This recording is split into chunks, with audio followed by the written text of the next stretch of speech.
Trying to beat life cause I can't cheat death. Trying to beat life cause I can't cheat death. Trying to beat life cause I can't cheat death. Trying to beat life cause I can't cheat death. Trying to beat life cause I can't cheat death. Trying to beat life cause I can't cheat death. Trying to beat life cause I can't cheat death. Trying to beat life cause I can't cheat death. I did 17 years, homie. Real tears on these words, homie. Hitting staple baloney push-ups and hella top rhyming, hella notebooks with all my rhymes. It's like a map book from where I started. Ciphering, trying to be the hardest on the yard. Some of the hardest rappers got a never date. We'll never hurt they mama, we'll never see they say. I feel blessed, so I rock with my loved ones. I left behind good count times and cold lunch. Yeah, mama, I'm on one. I'm free, ain't no words of expressions. See my smile, that's real, no fake shit. You would too if you seen that the moves was basic. Game made, heartbreak kid. Living in reality, mid 30 with some kid shit.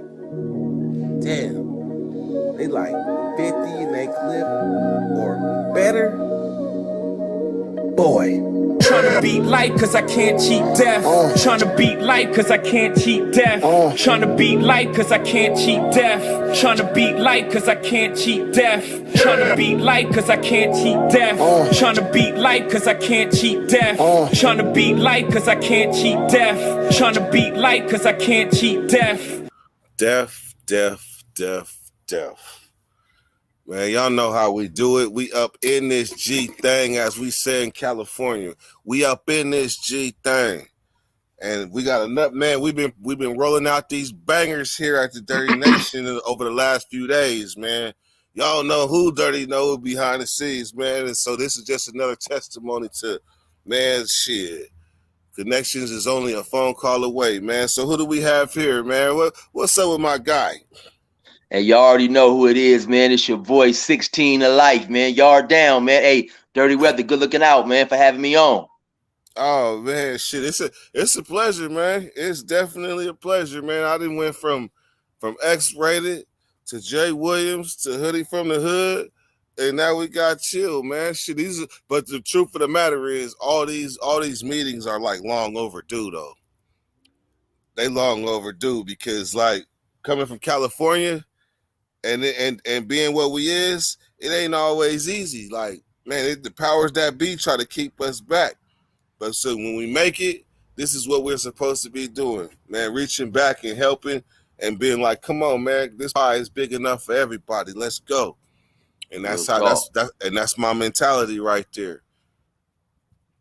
So tell me about your channel. Like, it's a lot of people know, but a lot of people don't know. So I got 9,000 subscribers. So if there is 1,000 subscribers that don't know who you are, how would you introduce yourself to them? Hey, well, man, I really just consider myself just a regular old cat, man, who, I started doing YouTube. I got a prison channel, man, based on my prison experiences. I was locked down for 24 years, man. I hit the pen I got arrested in 94. I got released in 2018. And so on my channel, man, I talk about my experiences in prison. I tell some funny stories. I talk about some of the riots and fights I've seen or I've been in. I do interviews, man, and I also be rapping, and I like to tell cats, man, do not get it twisted, man. I gas, the flow is nothing like Curtis Blow. Don't think for 1 second just because I'm older than the average rapper that my music is trash. When I tell you I gas, man. Hey, look, on that note, our dreams seem so fucking parallel. It's crazy. Like, everybody in Dirty Nation know I rap too, and I gas too, and I'm older than the average rapper. But I'm gonna tell you something that you probably thought. I told myself in 2005 when I decided what I was gonna do in my life. I said, if I'm gonna continue rapping, I'm gonna be the hardest motherfucker rapping known to man. Then I kept on going, and I hit that enlightened moment. and I knew to keep on writing in this moment because I understood about timeless raps. Like Right. if you mention in 1995, whoop whoop whoop, or 2000, whatever, you already done fucked up for making your rap timeless. But if you keep it relevant and it comes from the soul, you could rap a rap from 10 years ago and that motherfucker is still gas. I Real bet talk. you, I bet you, because I was the type of person, when I see a rap circle on the yard, my heart will start going boop, boop, boop, boop, boop, boop, boop, boop. And I'm gonna go straight to that circle and I'm gonna gas it every time. That's I'm pretty sure you somewhere in that ballpark. Yeah, most definitely, man. When I seen cats rapping on the yard, I felt disrespected if they didn't let me know what was going on. I'm, on everything, man. I felt like, who the hell is this over here rapping? These motherfuckers don't know. I do this shit. I'd go over there and get cracking. Yeah. Beating on your chest and everything. Man, back in them days, man, we would beat on our chest if we had to, but 9 times out of 10, there was always somebody around that could beatbox. Man, I started off as the beatboxer, but I was like, forget that shit. I got too much to talk about. So I learned how to beat on my chest and keep tempo and just become a one man band, I guess. Yeah, one man show. Hey, so you came home in 2018 after doing 24 years? Yeah, yep. Well, can you tell me about your first day? Like some of the things you experienced? I never forget, man. The first penitentiary I hit was Salinas Valley D Yard, man, 180. And when? Hold on.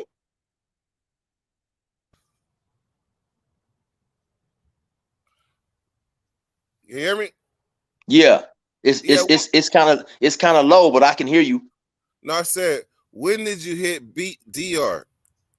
I got to DR. I think it was like I want to say like late July 1996. When did you leave? I left 98, like around maybe May or April, somewhere right when I believe the basketball playoffs had just started. I'm gonna just say that you left in 98. The end 98. Right? Okay, so I actually arrived in Salinas Valley right when you left. I got there September 1998. I hit DR though in 2000. Oh, okay. Right, actually 2001, right after 9/11. Oh, okay. So what was it like? Because I know you was I was young. I was 18, so I know you was young. Yeah, I was by that time. No, I stayed in the county jail a couple of years fighting my charges. So by the time I hit there, I was 25, man. But I had never been to prison before, and so my perception of what prison would be was different from when I hit. You know what I'm saying?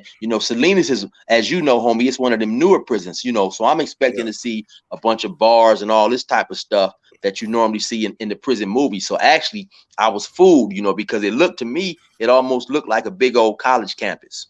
And by me never being to prison before, that kind of let me. That I didn't really know what to expect, and seeing that where it didn't have that look that I thought it was gonna look, it also even made me kind of second guess the place and let my guard down some, because I had been in the county jail 2 years before I went up there, so I'm up there in the county jail having fights and I'm seeing everything going on. I thought I was used to it, but of course, prison, man, especially that 180, it's a whole different element, man. With the politics and the stabbings and all that. I remember the first time I seen somebody get stabbed, and then I realized, okay, damn, this place is real. Hey, you actually we share in some of my prison stories. We actually share experiences. Right. Well, actually, damn, no, because basketball starts in like November. That lockdown happened in 99 when the Southsiders stabbed the free cook in the kitchen, and they locked the whole prison down. That happened right after you left. Well, Salinas Valley was a rough place to be. But as far as DR go, that DR, I got a story called The White Boy Named Killer. that was on that yard. That was on D yard. Oh, And okay. that was on D yard. I got about 4-5 war stories on D yard, but the one I told on Big Hurt, the one where we had the riot, Bloods and Crips, yeah, that was D yard where you was. Yeah. I don't like to glorify it though because I accidentally stabbed a Christian on accident because they was kind of in the wrong area.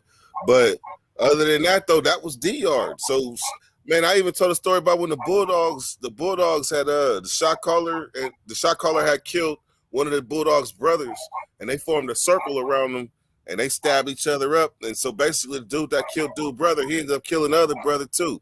And he damn near died. So that's all D-Yard. All this is D-Yard. Yeah.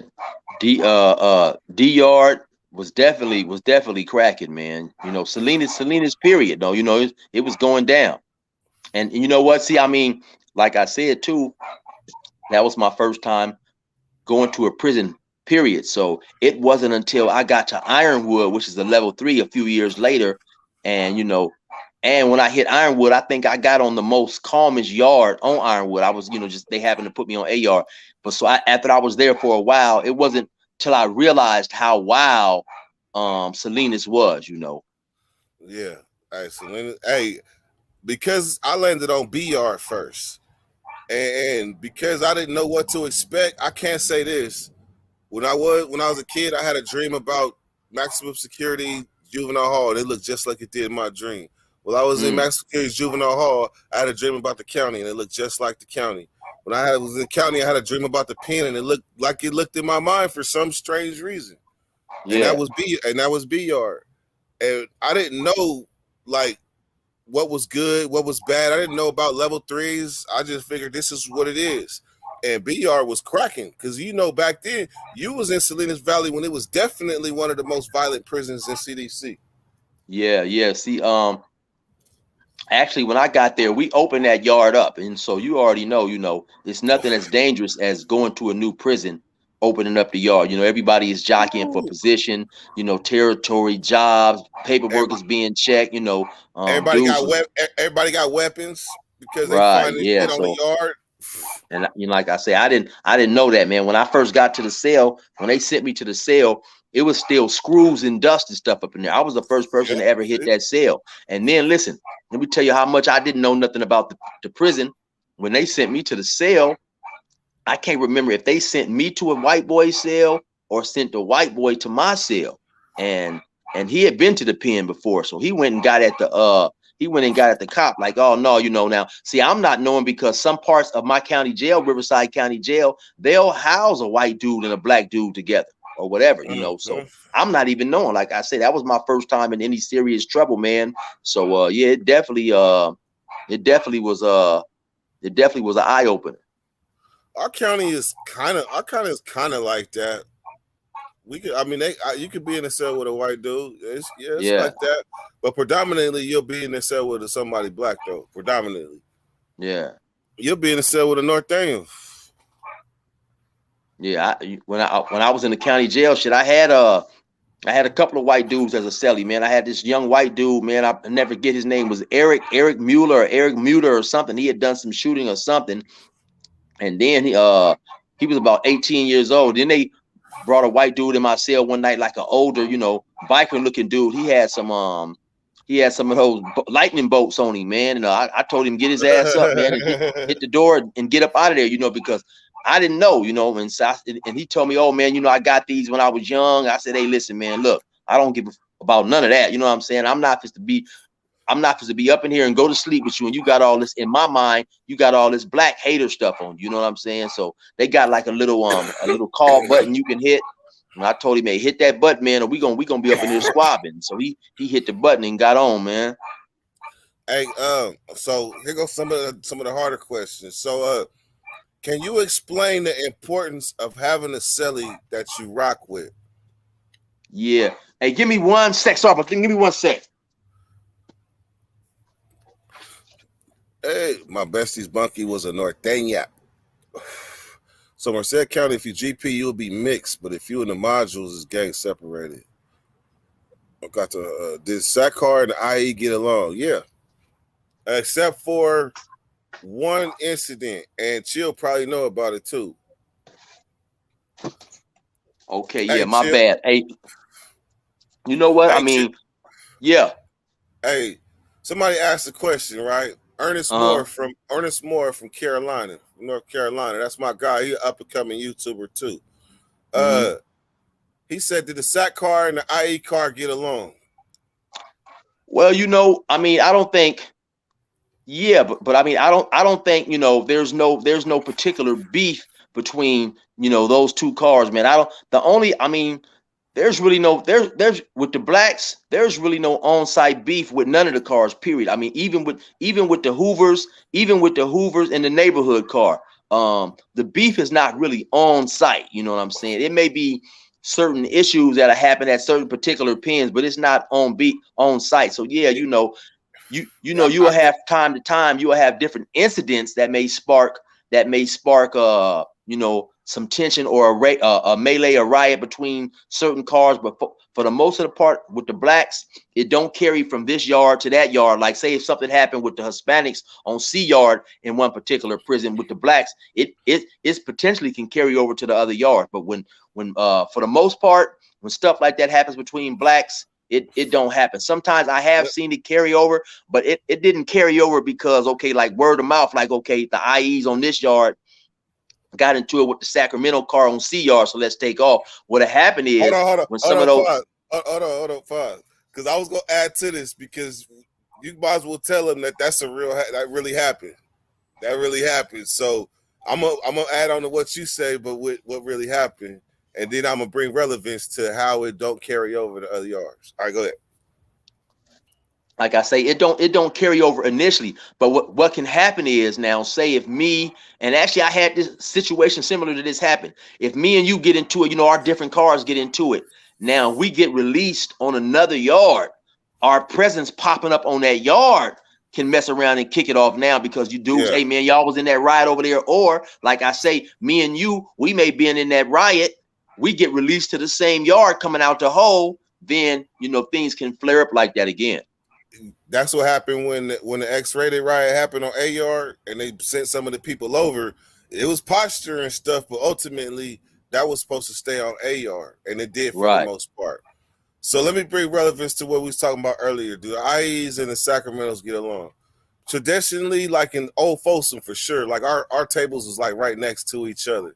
And IEs function as a whole. They function similar to Sacramento. Like you mess with one, you mess with all. So the IE is traditionally still a smaller car depending on what pin you're in. So in C yard in 97, 98, and this is a rare thing, this does not happen, but it was a misunderstanding with the homie from Bounty Hunters and the homie from the Heights, from SAC. The end result was, because of something that happened in Corcoran, he wasn't doing no playing. That guy with 4 fingers, I ain't gonna say his name, but the guy with 4 fingers. I already know you're talking about. And he got with the IE car, and they stabbed all my homies up on the yards. Every homie, I mean, you was on D yard, so you know they stabbed all the homies up. But here's the crazy part. I was on B yard when that happened. Now on B yard, that was IE and the Bloods connected together on C yard, but on B yard there was some beef with the homie from the I think from the Heights, Rico from IE.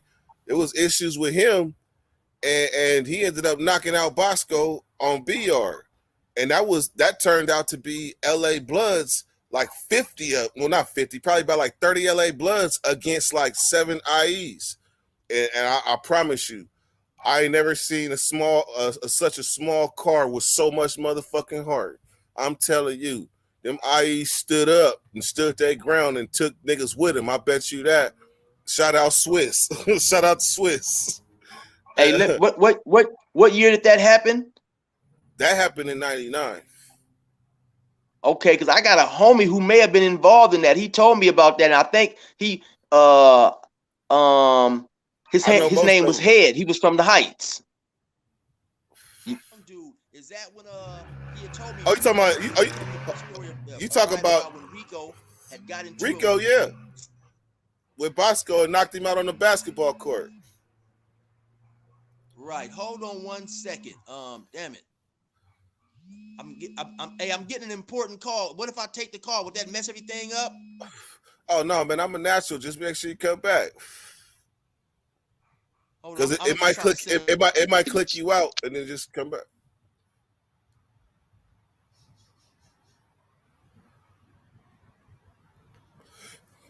Yep. More to live. Hey, that's a trip, man. It's been a while since I met somebody that's been places where I've been, and it's a trip how you could draw a parallel out of just similar experiences. Like you'll be over here going through what you're going through, with somebody in the same place somewhere else experienced by this. Experiencing the same feelings and emotions you're going through. More to live. Thank you. Smoke Diggity, what is it, man?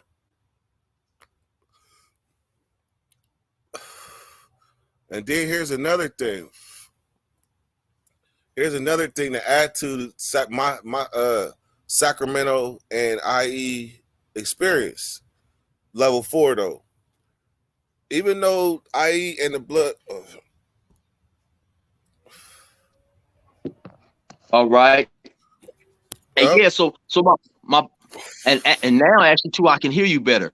My boy Head was telling me the story though about his partner Rico from the Heights, I believe he was from, had got into it with the LA Blood over, and I guess they was supposed to have a squab or something, and the LA Blood ended up pulling out a knife, and so everybody ran over there. Is that the particular one you was talking about?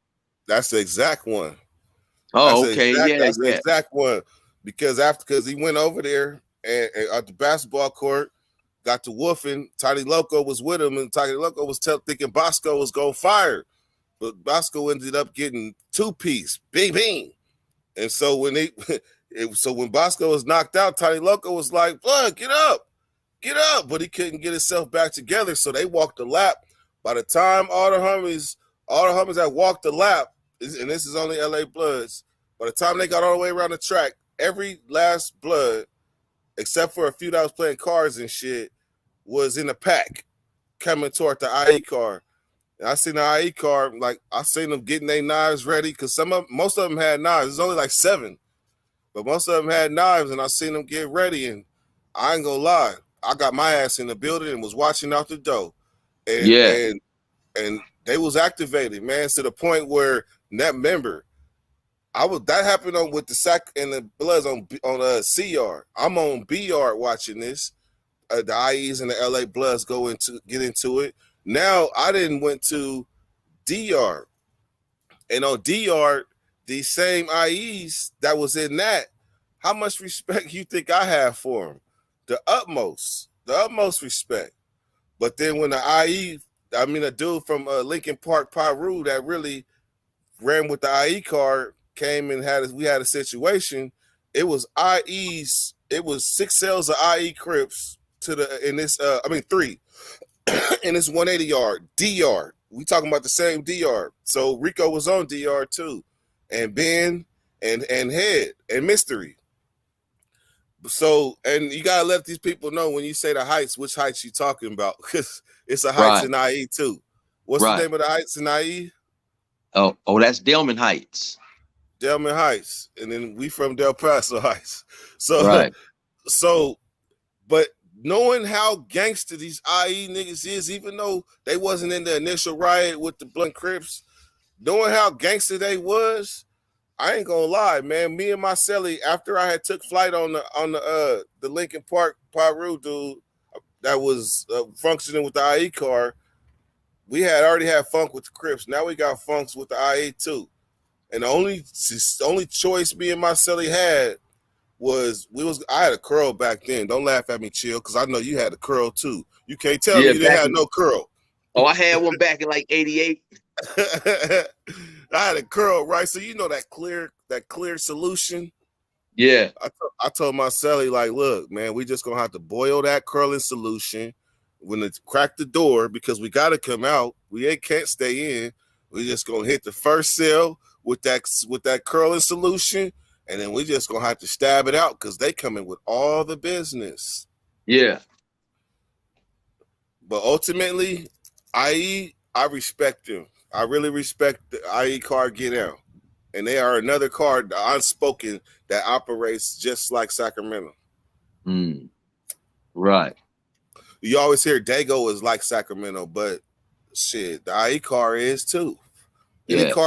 Any car in Stockton, any car in prison that you have that works together, Bloods and Crips in the same umbrella, it's just like Sacramento in a sense.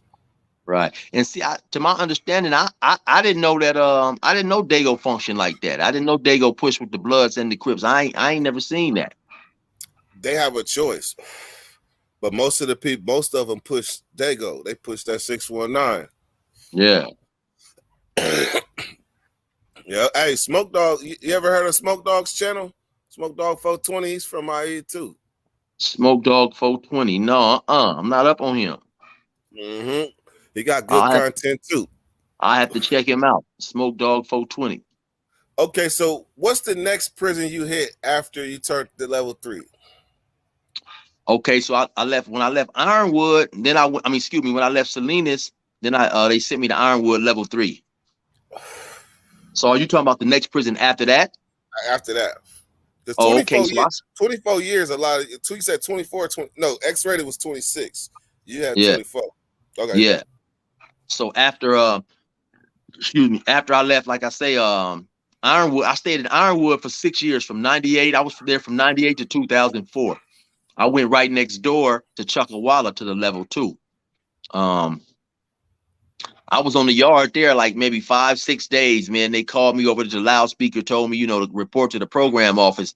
And long story short, they took me to the hole. It was a CO who had grew up in Bannon. That's where I'm from. And he was familiar.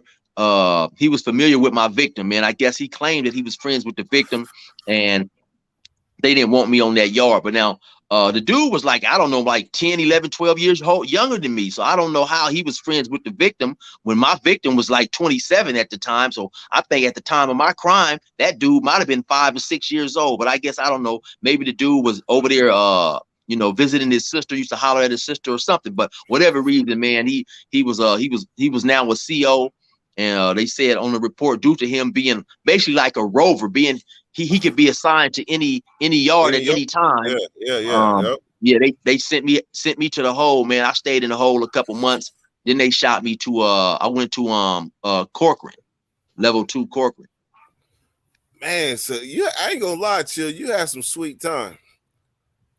Remember back when we used to call the party, we'd be like, oh yeah, that spot is sweet. You had some sweet time, man. I ain't gonna lie. I didn't get it. I hit Salinas Valley with 59 points, and it took me 8 years to get under 51 to turn level 3. I didn't get it. I had to fuck up. And that's what I tell a lot of dudes, man. I said, the 24 years I spent in prison was relatively easy in comparison with a lot of other dudes, man, who done that much time or even 9, 10 years. It seemed like, honestly, man, I just definitely feel that I was blessed, man. It seemed like, I would always hit a yard or just leave the yard when a riot was just happening or about to happen. I've been through some things here and there, man, but in comparison with an individual who done that amount of time, man, they, like me, I never was involved in a riot with the Hispanics, with the SA Southsiders. So, I done been in a few standoffs, but never an actual riot. So like I say, I definitely believe, man, I was blessed and watched over, You know what? I felt like that until I turned level 3 and realized, damn, this motherfucker level 3 is more cracking than a level 4. I landed in Solano. And Solano, Solano back in 2004, 5, 6, 7, 8, that was a violent place to be. And it was like violence in Disneyland, if that makes sense. Like it was a violent Disneyland. And see, that's one good thing, actually. Like, too, about doing the time on the level 4s, man. The level 4s, there's so much respect and discipline up there that, things don't happen as much as some of them lower levels. But the bad thing about the 4 is when they do happen, man, 9 times out of 10, it's extremely serious. It's life-threatening situations. I will say I agree for the most part, because the whole time I was in Salinas Valley, we didn't have not one riot with the Southsiders the whole time I was there. It might have happened on the other yard, like C Yard or something, and it happened on, but never was I in one. Right. And then I got to Solano and was in a riot with the Southsiders within 3 weeks. Yeah. And then went to the hole, came back, and then they tried to kill me. So I didn't have my experiences, but they were more on the level 3 yard with the Southsiders than on the level 4, because they know when it go down, it's gonna really go down, and it's not gonna be pretty. Yeah. So that's why we try to maintain the peace on the foe for that reason, because everything goes shut down if the two biggest entities get into it.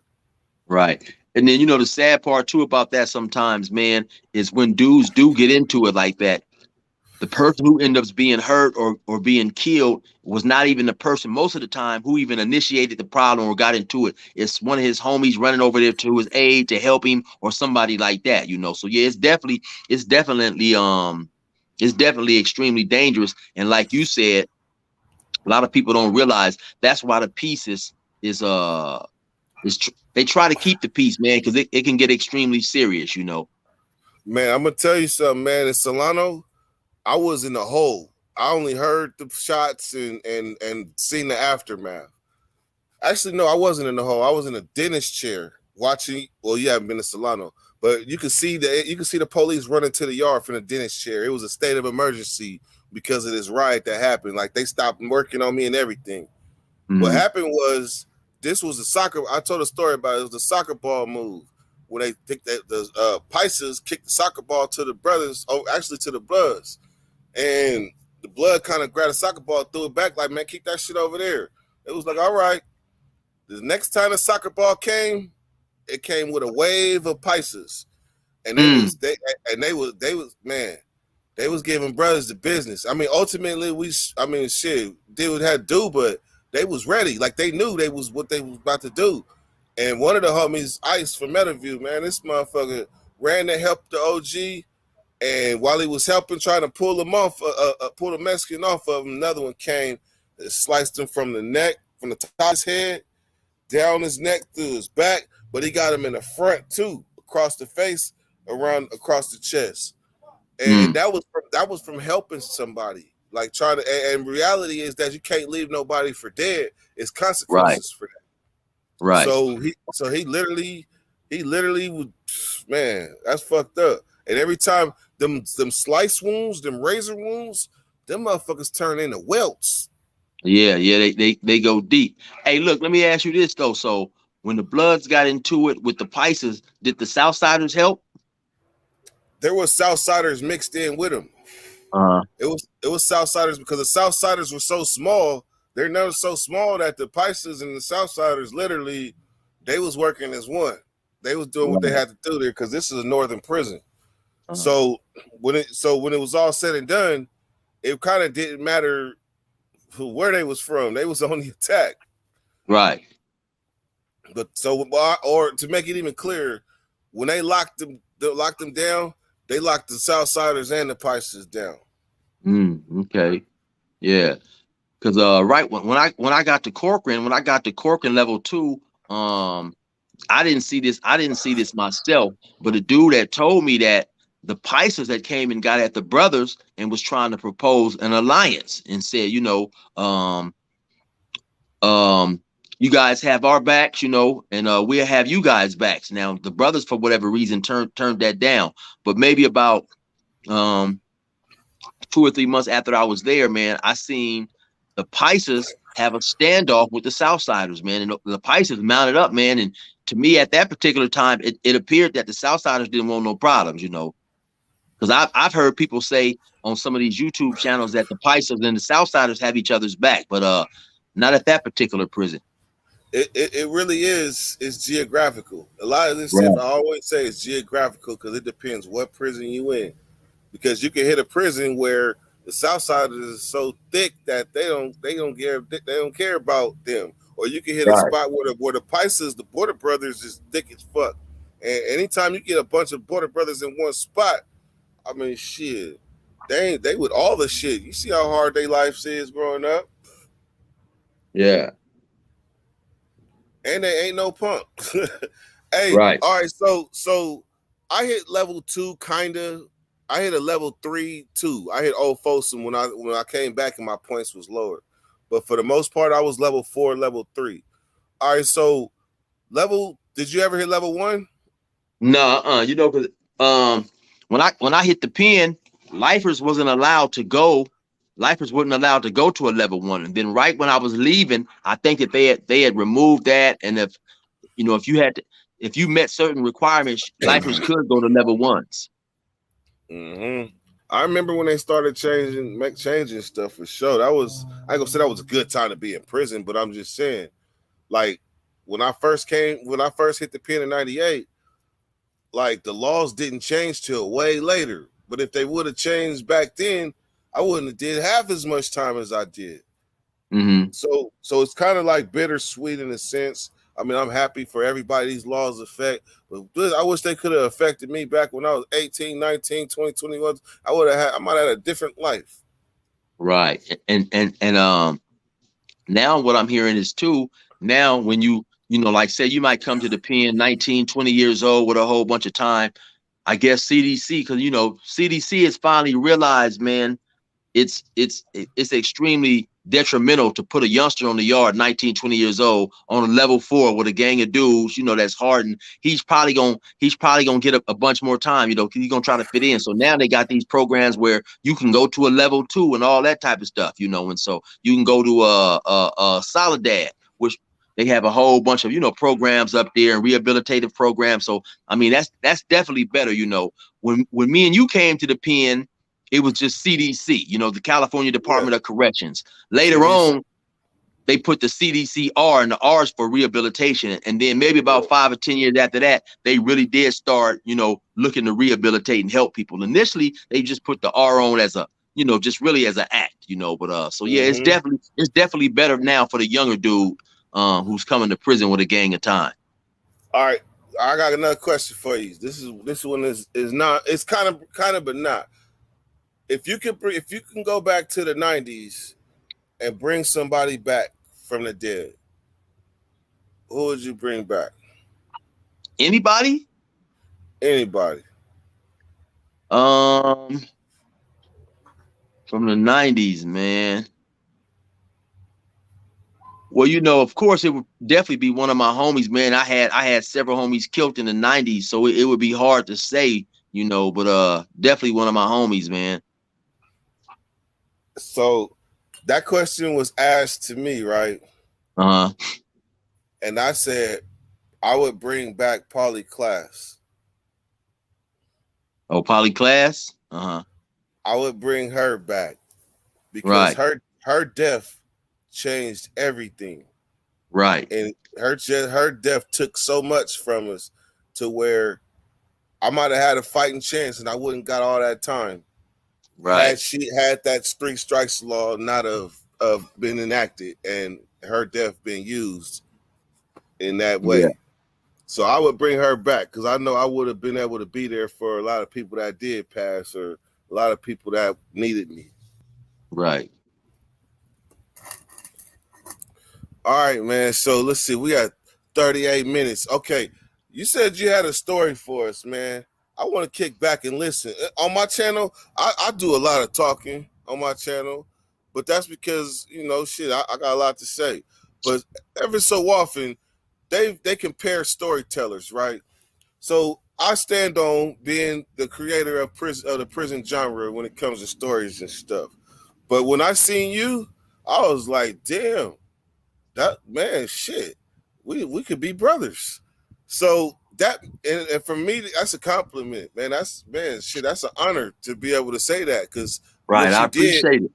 Because what you did is exactly what I did. Actually, Big Herc tricked me. I'm gonna give you some real live game. Big Herc tricked me to get me to tell a war story about D-Yard in the same way that I would talk to the homies on the yard because I considered him a homie. Right. And so that's why it came out raw. Before then, all you had was people on the internet telling just testimonies and shit. They wasn't telling war stories because that was kind of frowned upon. But I just kept talking my shit. And then finally other people started talking their shit too. And there you have it. So please, if you can, let me kick back and hit my blunt and listen to a story, man, because I know you got some good ones. Go on and set the stage. Yeah, I'm trying to figure out which one I'm gonna give you, man. You sound like he about to bust a rap. Yeah, I'm trying. Okay, so I'm gonna give you I'm gonna give you the one.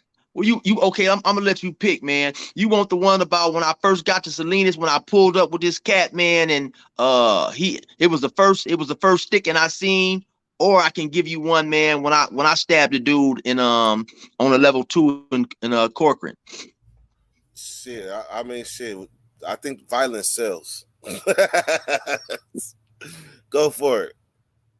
So which one you want? Violence sells. The stick. Well, they both was violent. Remember, I said the one you story. Did. No, the one you did. Okay. So yeah, all right. So like I say, man, I went to I left Ironwood. I went to Chuckawalla, which was a level 2. They sent me to the hole because a guard is there, and he don't want me there, basically, and so I get to eventually I make my way to Corcoran level 2, man. Now, for those of y'all who may not know the difference between a level 2 and a level 3 is, for the most part, level 2s are open dormitory type living. They do have some level 2s in California, which is cell living. Now, me being a lifer, I definitely preferred cell living. Cell living is just you and whoever you in the cell with, and it gives you a sense of you can have a sense of sometimes peace, tranquility, resting and being able to get away. The bad part about being on a level 2 is, like I said, it's like a dormitory type living. You might be in like like how you see Army barracks or something like that, man. And so I was really opposed to going to a level 2, but by me being a lifer, it was extremely harmful for me to continue, because you have a lot of lifers who will catch intentional write-ups, so they don't have to go to a level 2. They can stay on a level 3 or a level 4. And I did that for a while, but once I realized that was pushing my my closed B date back. See, because as a lifer, we come off closed B. You gotta explain close A, close B, and medium. You gotta explain that. Okay. We squares over here. Right. Okay. So close A and close B is a custody level that they assign you to when you're in prison. If you close A, when you lock up, I believe, and it's been a while, but I believe after 3 o'clock, you can no longer come out to cell. Your day is done for the rest of the day, while everybody else is still outside programming, going to night yard and all that type of stuff. Now, if you close B, you can stay out till 8 o'clock, but the yard still 8 o'clock at night, but the yard still didn't resume until 9. So now, while you locked up in the cell, you got dudes in the day room playing cards. You may have dudes outside playing basketball, walking the track and all that. So, and as a lifer, we come off close B. I forget when you came off close A. I think you had to do like 4 or 5 years on close A or whatever, but you came off close B when you was in 7 years of your most eligible possible parole date. That meant, so if you was going to the board, and if you was going to the board in 2007, you would come off close B when you in 2000. So when you get a write-up in prison, they may give you 90 days, or a write-up is like a disciplinary action. It's called almost like a referral in school, some type of disciplinary transgression. A 115. It's called a 115, but yeah, it's a disciplinary infraction. You didn't got into some type of trouble. So now, when you do get in trouble as a person who doesn't have life, say they catch you fighting, they'll give you maybe 60 days extra time, and maybe some trash pickup duty or whatever. If you stay out of trouble for a certain amount of time, you can apply and get your 60 days back, so you don't lose time in going home. Now, by me being a lifer and seeing, initially when I first came to prison, they wasn't paroling any lifers. Even if you had life with parole, you wasn't going nowhere. So So all that stuff sometimes depends on how a person handles it mentally. You have some people who still apply for their time back, even though they wasn't going nowhere. Me, I took a negative attitude, which ended up hurting me later on in the long run. I said, well, fuck it. I ain't going nowhere. I'm not. Why do I give a fuck about applying for time back and all that old type of shit? So, so later on, once I went and talked to my counselor when it was time for me to go to a level 2 or something, or at some point in time, I said, well, hey, ain't I supposed to be getting off closed B? Because like I say, now when I get off closed B, I don't have to count. I don't have to lock up at 8 o'clock. She said, well, no, you know, you didn't got these few write-ups or whatever. You lost 60 days here. You lost 100 days here or whatever it was. So now your MEPD date has been pushed back. So now instead of you getting off in 2001, you don't get off until 2003. I said, oh, we got another square moment. ME what date? MEPD. That stands for, it's an acronym for your most eligible possible parole date. So that means that if you're eligible to go to the board in 2001, that's your MEPD, you know. And so by me continually getting these write-ups, that was pushing my MEPD back. So I said, okay, well, damn, I got to stop. Because now for those of you guys out there who don't know also, when you get a write-up in California prison, they assign points. You know, California prison and where they classify you is based on a point system.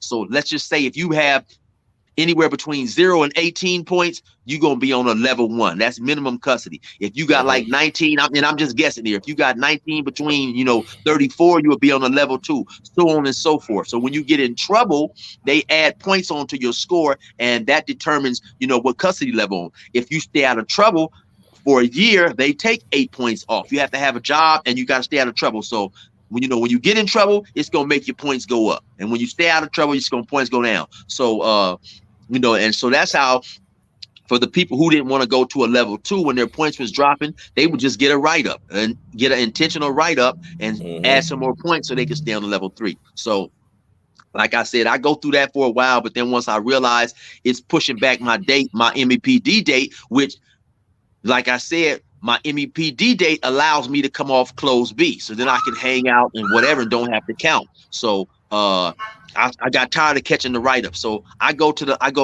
level 2. I get to Chuckawalla, which is literally right across the street from Ironwood.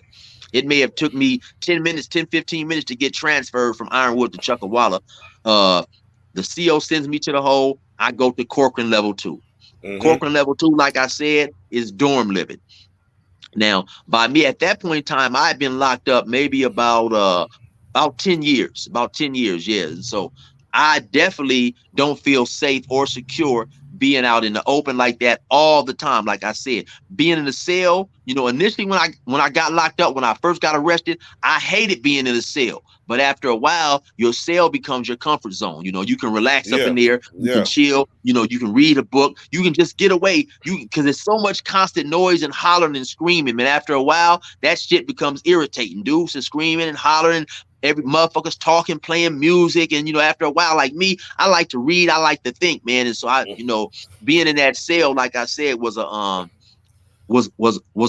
place of tranquility, you know. Let me ask you this. Did you evolve into that classic OG?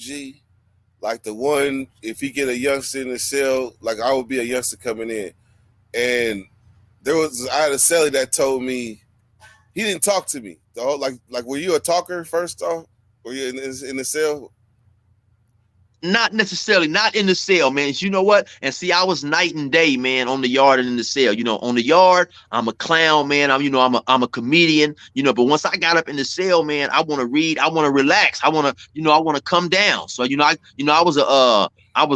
did a whole lot of reading, man. So, you know, I'd get up in the cell, man. I'd put my book on and sit back and just chill, open my book. You know, I might turn the TV on down low. I'm lightweight listening to the news or whatever. But no, in the cell, for the most part, unless it's a homie or somebody I grew up with, I'm real, you know, smooth in the cell.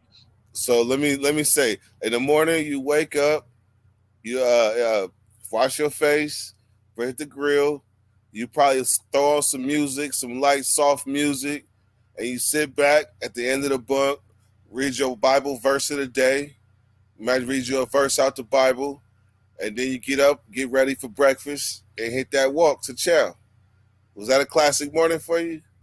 Somewhat like that. I didn't really turn the music on, and I didn't really read the Bible verses, but it's pretty much, it was a trip, man, for me, Dirty. Once I got to see, because even when I was on the street, I didn't listen to a whole lot of music at home. I would listen to the music when I was in the whip, when I'm in the car hitting corners and this and that. So, once I got locked up, being locked up kind of, it kind of took my love away from music away a little bit. Of course, I had a CD player and a few CDs, but like I said, when I'm in the cell for the most part, I'm a reader. I love to read. And so I don't, and I didn't like, man, I digress a little bit, but I didn't like having them cellies that want to come in here and want to turn the music up loud and all that. That's not my program, man. And earlier you had asked a question and I had to run and tell the dog to be quiet, so we got away from it.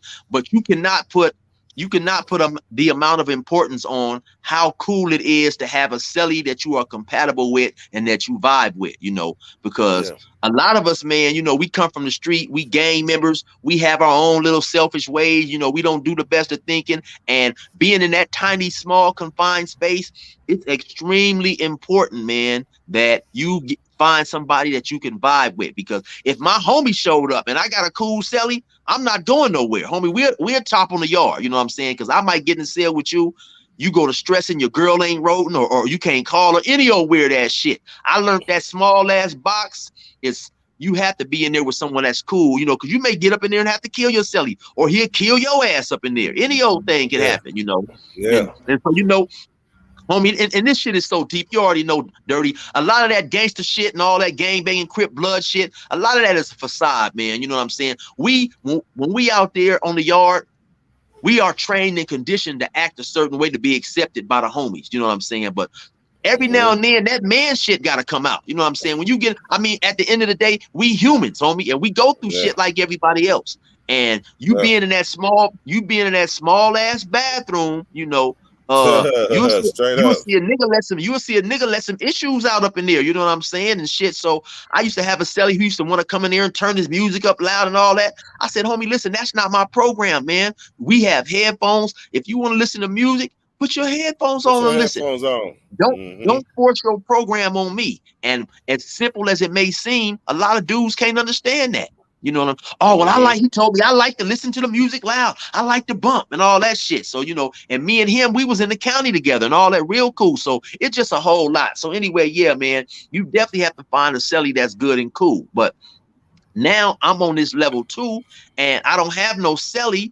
I'm in a dorm type living. So now, of course, I can't be comfortable with dudes. Now you got dudes walking past your bed area all times of night and this and that. So, man, the whole time I was there, maybe about 4 or 5 months, man, when I first got there, I slept with my shoes on, my boots on, because you can be asleep, homie, a riot jump off. Motherfuckers ain't fit to wake you up. Let's keep it real. The brothers is not as organized as the other races, especially on a lower level.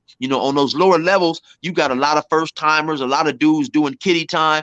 Man, when I got to that level 2, we had more standoffs and issues than any other prison, because you got a lot of dudes that's short timers. They don't program right. They new to prison. They homies ain't lacing them, or whatever the reason. It was really bozo time, and so, man, we having standoff after standoff, it seemed like, with the Mexicans. And so so that was something for me, being incarcerated for such a long period of time, that I was on point about. And also keep in mind, like I said, I took the negative route mentally when I'm sentenced to life.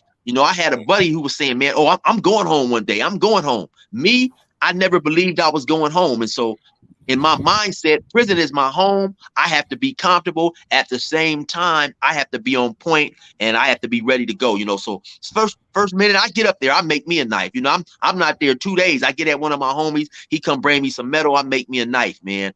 And so I'm up there, and now it's no way to really have my moment of tranquility and peace. So now I notice, looking back on it now, my program started slipping. Now I start doing things that I normally wouldn't do to pass the time, which like gambling, hanging out, talking to cats who I probably wouldn't normally be talking about. I'm hanging in circles that I normally wouldn't be in because it's nowhere to do. At a level 2, after you go outside You go, you might go to school or go to your job, go play basketball, hit the weights, whatever you do, exercise. You have no place to retreat to get your mind right. So now, by me being a lifer, I don't want to go lay down in the bed. You can't lay down in the bed and go to sleep at 2 or 3 o'clock in the afternoon when everybody walking past your bunk and then a fight break out, a riot break out. Then you get caught in the bed, and get stabbed up or whatever. So now I'm doing things to make me stay awake. And so, like I say, I'm there like 3 or 4 months. A dude from Richmond pull up, man. Dude from Richmond by the name of Russ. Dude's name was Russ. Now this dude is a big old dude, man. Come to find out later, he had grew up pretty much in the YAs, man, in the California Youth Authorities, and he had been at a YA. I'd never been to YA, but I heard people mention it. They say it was extremely notorious. They called it Chad. It's a long name, but yes, Chatterton Feather Hall. Rise. And so I heard people just call it Chad. And so I heard him say he had been at Chad. Man, this dude was big as a bastard, man. When I say big, I'm talking big. He reminded me, man, of Warren Sapp. Not Warren Sapp, excuse me, Bob Sapp. I don't know if y'all familiar with him, that UFC fighter. Yeah. That's a big motherfucker. This dude was big, man. I would say he's probably about 6'2", 6'3", probably about 355 pounds somewhere. This dude was, homie, he was big and on swole. You could tell at one time he was big. And of course, now they done took the weights away. So he had got a little chunky, but he's still big as a motherfucker, And so I remember there was a dude up there by the name of L. L was from a gang called L was from 10 Deuce Buttlong in LA. L was big too, but L was like a natural big or whatever. So I asked L one day, I said, L, how much you weigh, man? L told me he was 315 or somewhere. L was like 6'2", and this dude had like 30, 40 pounds on L. But the reason I asked L how much he weighed was to try to get an idea of how much this other dude weighed. So anyway, the other dude is from North Richmond, right? Mm-hmm. So now when he get there, I'm cool with a whole lot of dudes from up north, man. Me and my boy CJ. CJ was from 6'9"ville. It was a dude by the name of Tay. Tay was from East Palo Alto. And so, looking back on it, I think dude was he was a little jealous of my bond with these cats from up north. I guess he felt that they should have embraced him more or whatever. My boy CJ from 6'9"ville, he was my next door neighbor. So me and him, he slept in the bunk next to me. So me and him was hella tight. We had got real cool. And so initially the dude pull up, he's cool. Like I say, the dude is big and stuff or whatever. So now at little, we having small little issues where I'm saying to myself, I already see I'm gonna have to lay this dude down. One time I'm playing dominoes, gambling with another dude from Fresno named Khalif. This dude, the nigga Russ, is over there looking at my hand, looking in Khalif's hand, telling him what to play and all this and that type shit. So I said, hey, homie, listen, we gambling, homie. Take your big ass up out of here, man. You can't be doing no shit like that. If you wanna gamble, nigga, go get you some items and come and gamble. If not, stay the fuck out the game. And I think he didn't like that. He didn't like, somebody talking to him like that. You know what I'm saying? Because to me, size ain't, size don't mean shit to me. You know what I'm saying? I already know I got this knife. I ain't playing no games. I'm gonna do my shit if you get out of line. I'm a respectful cat, but if you play games and cross, it is what it is. I got life. I'm not going home. You know what I'm saying? Especially when you in the wrong. Mind your business. That's all you have to do, homie, is mind your business. So, now another time, me and Khalif is gambling. We shooting dice. So he tell Khalif, now Khalif is winning. I'm like down $80, $90. I don't know, whatever it was. He telling him, hey man, get your shit and go. That's fuck that. Don't let them get their money back. Get your shit and go. But like, once again, you not even gambling, homie. You just on the side busting. You making the game bad with your janky ass energy. You just watching. I hate dudes that's sitting around watching other motherfuckers shoot dice. What do you want to watch me shoot dice for? You ain't gambling. You just watching. Go find something to do. So, I talked to him then, told him, hey, man, why don't you get up out of here, man? And so I guess he didn't like this, So, but at the same time, I didn't recognize he had no animosity. This dude was a vegetarian. So he didn't eat, the food in the chow hall, and I'm doing good at that time. So every now and then he come by, hey man, can somebody give me a soup? So I look at this big old nigga. I'm thinking, man, shit, your big ass nigga, a soup ain't gonna do you no good. I get a nigga 3-4 soups. It ain't nothing but $1 here, man. Here, take this. Go ahead. Cause like I say, the dude is black. You know what I'm saying? I know what it's like to be in prison, being hungry and this and that. And for the most part, homie, I'm just a good natured dude. So I don't eat vegetables. So when we go to the chow hall, like I say, what? When we go to I don't eat vegetables for the most part. Now I eat a little bit of broccoli, but back then I definitely didn't eat, the peas and carrots. So he said, hey, anybody ain't gonna eat their vegetables. So everybody who didn't eat the vegetables that was black, give him the vegetables. This dude would have a big old giant tray full of green peas and all that old type of shit. So like I say, I still look out for him, slide him this and slide him things. So now moving on to the story, but I'd already made it up in my mind with some of the small shit he was doing. I know me. I'm saying, yeah, man, I can already tell, man, me and this dude gonna bump heads. So fast forward, man, to the NBA championship, man, when the Lakers played the Detroit Pistons. Me and him, we bet $1 just to make the game interesting. You know what? I skipped over a little bit. Now let me, like I say, man, I had made me a knife, man, and so also there was a dude up there, man, this Crip from 60s. I think he was like Samoan or something, man, named Kabu. Kabu was paralyzed, but he was in a wheelchair. So Kabu worked behind the wall in Work Exchange. Kabu was working in the metal shop, man. I can't remember the exact name where they do the metal. That was the wheelchair welding. Move. He was in welding. So wheelchair transporter.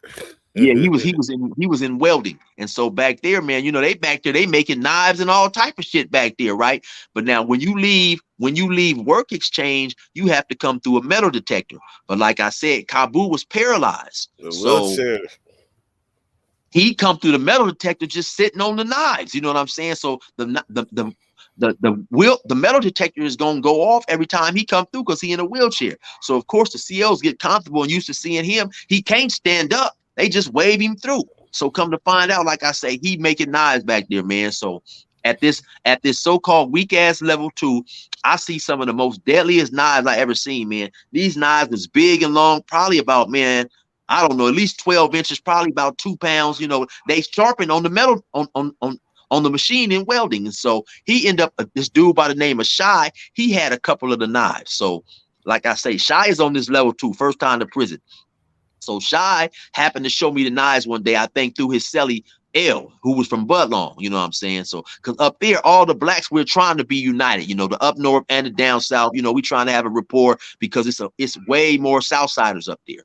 And so anyway, when he showed me the knives, I said, hey, yeah, look, I go to explaining to him my philosophy of doing time, man. At the time, I told him, hey, listen, man, I don't bother nobody, but if I get into it with somebody, I'm trying to lay him down and kill him, you know what I'm saying? Because dudes will come playing games sometimes or doing bullshit when it's unnecessary. I said, listen, I treat everybody respectfully, but if I get into it, because he was talking about fighting. I said, I don't do the head up fade thing, homie. I don't do the head up fade thing, because, you can go like me and you, we might get into it. I'm not knowing you, nigga, you the best boxer from Kentucky. Nigga, you like you know what I'm saying? You like a golden glove. I go in the cell thinking I'm gonna whoop your ass. You mix the shit about me up in there. Then grab my head, slam me all on the sink, kick me in the face with the boots, any old type of shit. So my philosophy, which I got from one of my older homies named Chances, is why would you give a person a chance at even doing you like that? You know what I'm saying? Even Mike Tyson got whooped by a buster, right? Woo.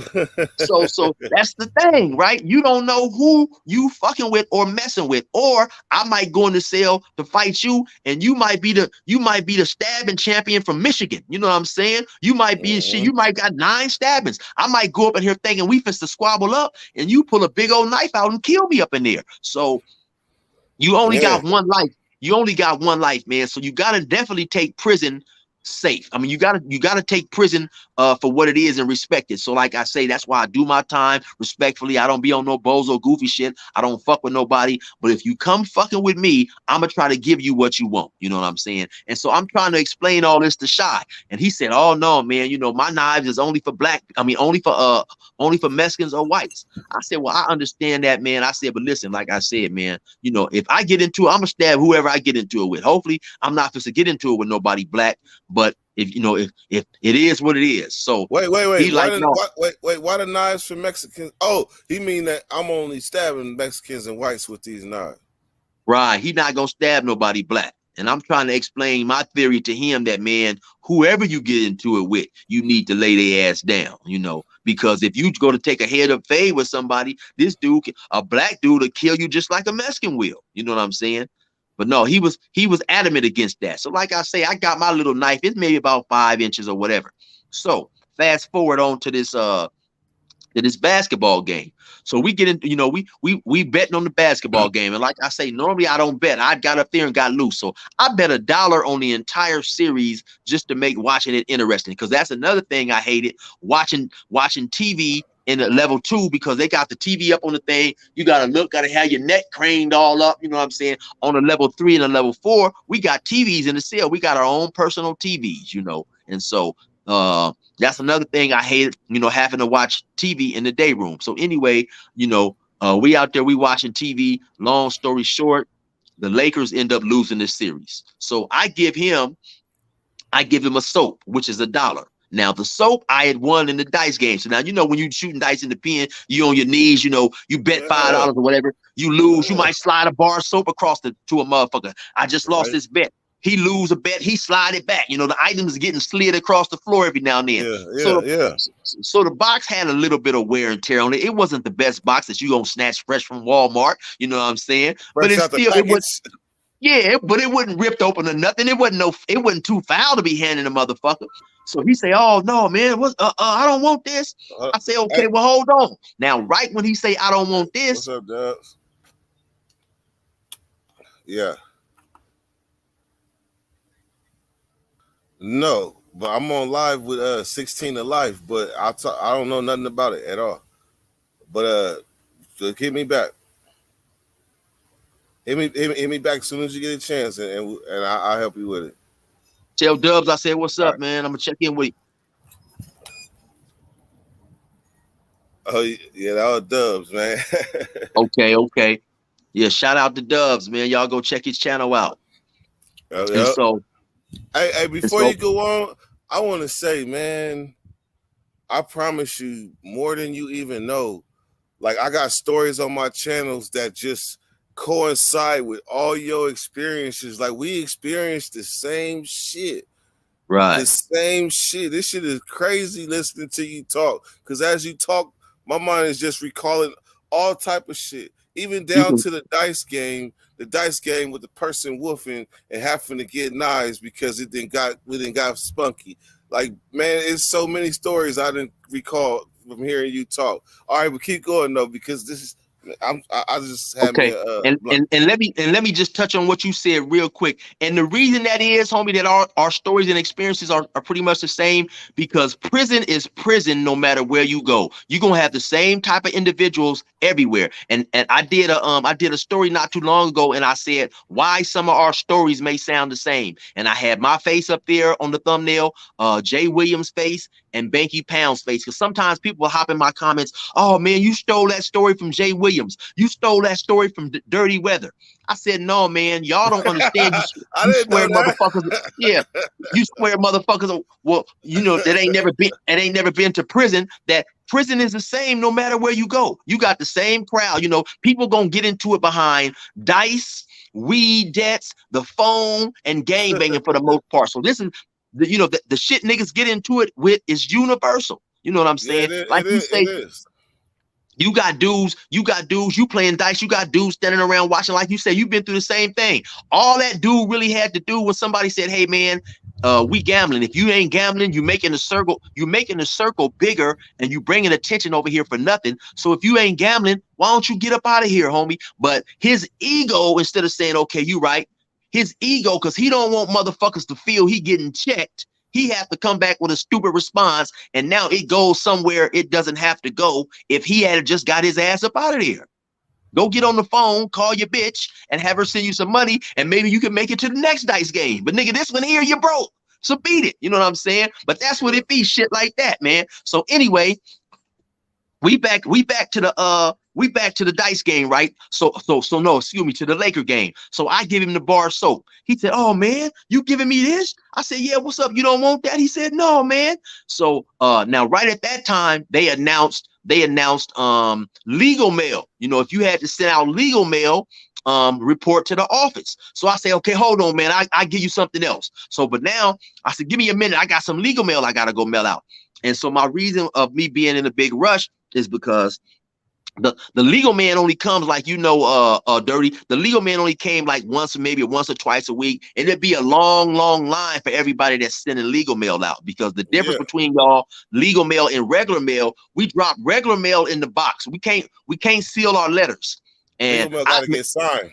Yeah, and so when you mail out a regular letter, you got to leave it open. You can't seal the envelopes because they want to look through it. So the difference is legal mail is protected. They can't look through your legal mail. So when you mail out something that's legal, they'll just look through the envelope and make sure it's no contraband. Then you get to seal it, and then you got to write and sign for it and all that type of stuff right there. So I wanted to hurry up and go grab my legal stuff before the line got long, because if the line get too long, you might be standing in line 15, 20 minutes.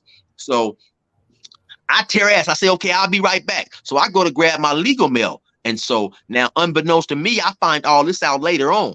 While I'm gone, he's huffing and puffing like, oh man, oh yeah, this nigga gonna give me this fucked up bar soap. Oh fuck that, I ain't taking this shit. So unbeknownst to me, like I said, a dollar. This nigga crying about $1, right? Irish Spring or Jergens? Probably Irish Spring, you know what I'm saying?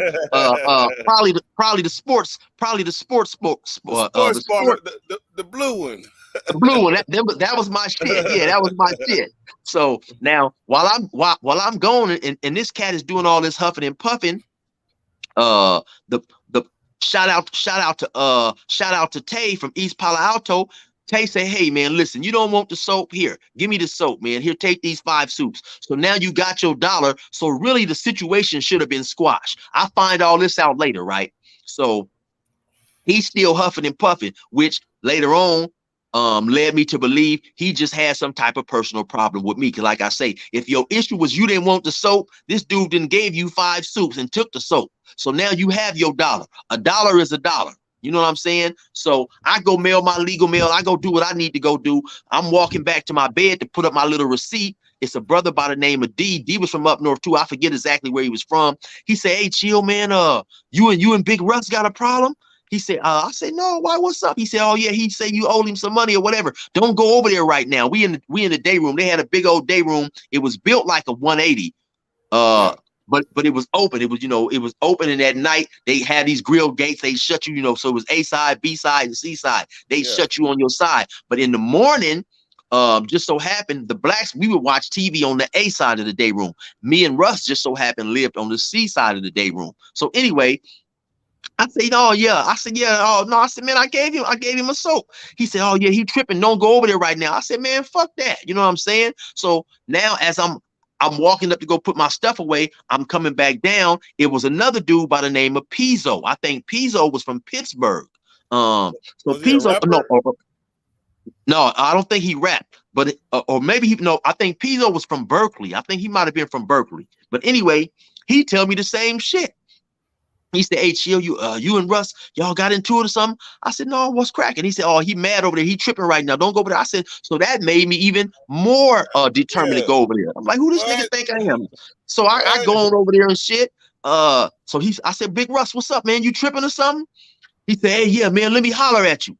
So he called me back. Now, we in the middle of the day room, but he tried to call me back into the bunk area. Back there, they might, on that particular side, I forget how many beds each cubicle had. It might have been, I don't know, 8 or 10 bunk beds up in there. It's a big old row all the way back. So it's barely enough room to even walk through there straight. You gotta turn to the side to even get through there because they got bunk beds on each side.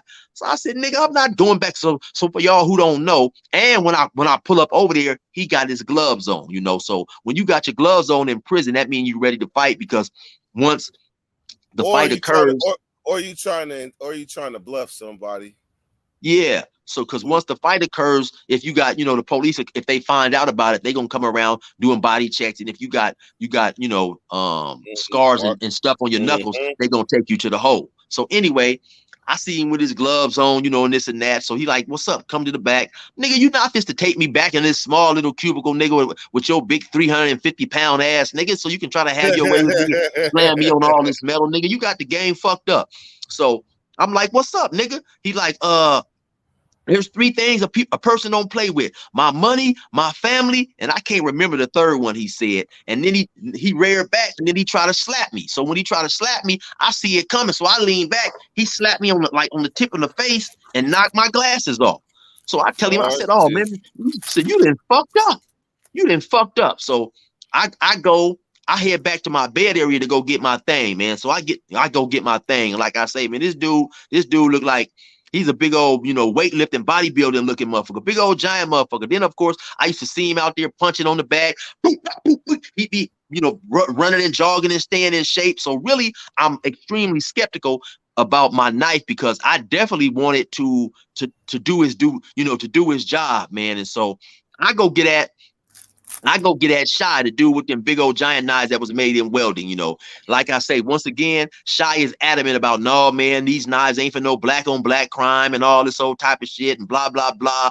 And so, so he's adamant about this. So I say, "Fuck it, man." So now, I steady. Now I'm hearing too, the dude in the office, he's paging Russ. His last name was Russell. He's paging him, telling him to come to the office. So unbeknownst to me, I realize all this later on once I go to the hole and get the write up and see all this in the report. So now I'm heading to my bunk area, right? No, I'm headed to my bunk area now to go get my knife. So we pass each other like 3-4 feet away. He like, "What's up? You ain't gonna do nothing," which made me even madder, right? So now I come back. It's a dude named D-Dog from 111. D-Dog was from a 111. D-Dog was another big old tall dude too, big old giant dude. But he had got, you could tell he was big back in the day, but he had got kind of fat. So D-Dog like, "Chill, what's up?" Because now you got all the dudes from up north huddled up and all, you got all the Crips huddled up like, "Chill, what's up? You want to get the dude and this and that?" I'm like, "No, homie, the dude try to slap me. I don't want to.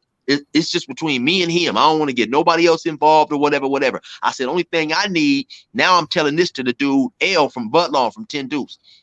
"Only thing I need, homie, go get at your bunkie." His bunkie was Shy, the dude who had the knife. "Tell your bunkie to give me one of them knives." So he go upstairs to go talk to his bunkie. I'm talking to D-Dog. D-Dog is the Mac rep. D-Dog like, "Hey, chill, what's up, man? Woo, woo, woo." I said, "Man, I'm just to lay this dude down. That's what's up." I said, if Shy don't give me one of his knives, I'm going to just use mine. But yeah, I said, man, because now at this time, it's like 8:30, 9 o'clock at night. They getting ready to lock. Why you on Shy's? Yours a pea shooter? Yeah, mine ain't gonna do the death because I want to make sure when I hit this dude, I'm literally trying to send this dude to where what I'm saying he need to go. You know what I'm saying? I'll just leave it like that. I don't like I say this dude is humongous, homie. I didn't heard stories of dudes getting knives took from them and all types of stuff. You know what I'm saying? So I definitely don't want to play with this dude. My method is, homie, I plan on trying to catch him with his back is turned. I'm gonna grab him by the back of his shirt. I'm going to twist my hand in his shirt, in his collar, so I can have him wrapped up and just do my thing with the knife. But like I said, my knife is it's about 5-6 inches long, and it's not metal. It's made out of some type of, it was almost like a graphite, like a hard, I don't know where my homie had got the metal from it, but it wasn't actually metal. You know what I'm saying? And Shy's knives is metal. They made back there in welding, Now, I forgot to add, one of his knives it's a killing machine, homie. It's made real sharp. It's a killing machine. The other knife is almost made like a candy cane, kind of. The end of it had a messed up hook on it. You know what I'm saying? It wasn't like a regular kitchen knife. It was like a hook. Somebody, it was messed up. It came like this, and then it bent around like this. So it wasn't a straight point, And so. But each one of these knives is at least 1 pound, 2 pounds. They real big and heavy, homie. And so now I'm telling D-Dog that, yeah, I'm not fist to lock up. They not fist to lock us up tonight on this side because me and old boys on the same side. I said, homie, I don't want to be locked in there with the dude. I'm fist to try to get the dude. You know what I'm saying? So L come back, he tell me he didn't talk to his bunkie into giving me the knife, right? So I go up, I get the knife. So now when I come back down, everybody is huddled up on Seaside over there where me and Russ, we live on Seaside, right? So they now know it's about to go down.